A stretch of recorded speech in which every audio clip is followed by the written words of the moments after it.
31 जानेवारी 2025ची रम्य सकाळ. गेल्या 7-8 दिवसापासून सुरू असलेलं नियोजन आज प्रत्यक्षात उतरणार होतं. आज FLN स्पर्धांचा भव्य निपुण जल्लोष होणार होता. बिटामधल्या 45 गावामधील शिक्षक विद्यार्थी सकाळी 8ला धोंडराई नगरीत जमले. ठरल्याप्रमाणे 9 वाजता वाजत गाजत शोभायात्रेला सुरुवात झाली. धोंडराईकरांनी चौकात एकच गर्दी केली. लेझिम पथक, झांज पथक, लाठीकाठीचे देखावे पाहणाऱ्यांच्या डोळ्याचे पारणे फेडत होते. जिल्हा परिषदेच्या शाळेतील मुलांच्या करामती पाहताना लोकांचे डोळे विस्फारले जात होते. पाहुण्यांनीही आपली वेळ पाळली होती. सोनोने साहेब, स्मिता कापसे मॅडम, संध्या सोनोने मॅडम, शंकर गाडेकर साहेब, गावच्या सरपंचा शीतलताई साखरे शोभायात्रेलाच हजर झाले. बिटातील शिक्षक मित्रांची तर बातच न्यारी. व्हाईट पॅन्ट, व्हाईट शर्ट व त्यावर नेव्ही ब्ल्यू कलरचा जॅकेट असं देखणं रूप स्वतःला कॅमेऱ्यात कैद करण्यासाठी धडपडत होतं. बिटातील मुलांच्या आनंद सोहळ्यासाठी बिटाचे विस्तार अधिकारी श्री प्रवीण कुमार श्रीराम काळम पाटील साहेब यांच्या नेतृत्वाखाली संपूर्ण बीट वाजत गाजत उत्साहानं निघालं होतं. कार्यक्रमाचं उद्घाटन तर दणक्यात पार पडलंच आणि सुरू झाली चिमुकल्यांची लगबग. आपली स्पर्धा, आपला खेळ शोधण्याची. बालगोपाळ खोलीवरचा फलक वाचायची. सहभाग असला की आत शिरायचे, नसला की गडी निघाला पुढे. त्याला गुरुजींची गरज नव्हती ना साहेबांची, कारण तो निपुण होता. राहून राहून त्याला पाहून मनात आपसुकच ओळी आल्या. तू चाल पुढं, तुला रगड्या भीती कशाची, परवा बी कुणाची. 25 प्रकारच्या विविध स्पर्धा, त्याही अभिनव.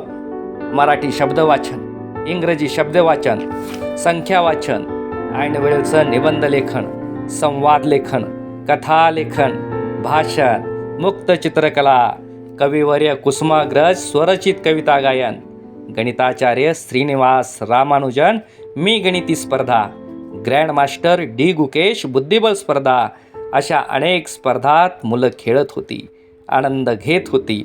पालकांनाही मेजवानी होतीच. मायलेक तुझी माझी रांगोळी स्पर्धेत पालक बालपण जगत होते.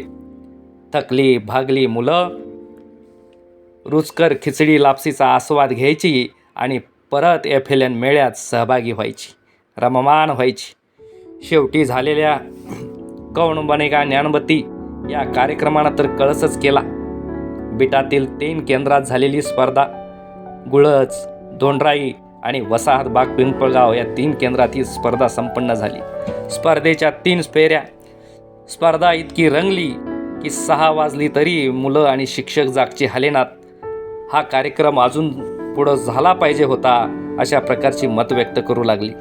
तुफान रंगलेल्या या कार्यक्रमात यजमान गावानं विजेतेपद पटकावलं आणि मग काय, एकच जल्लोष सुरू झाला. निपुण जल्लोष. सगळीकडे एकच जल्लोष सुरू होता. मुलंही ओरडत होते, जल्लोष जल्लोष, निपुण जल्लोष. मुलांनी घोषणा दिली निपुण की एकच आवाज यायचा, तो म्हणजे निपुण जल्लोष.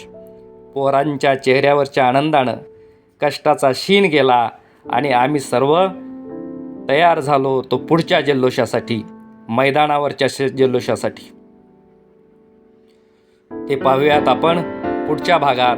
तोपर्यंत आपण सर्वजण करूयात एकच जल्लोष, निपुण जल्लोष.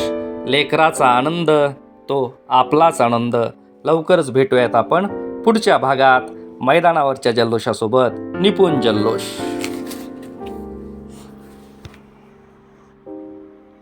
निपुण जल्लोष म्हणजे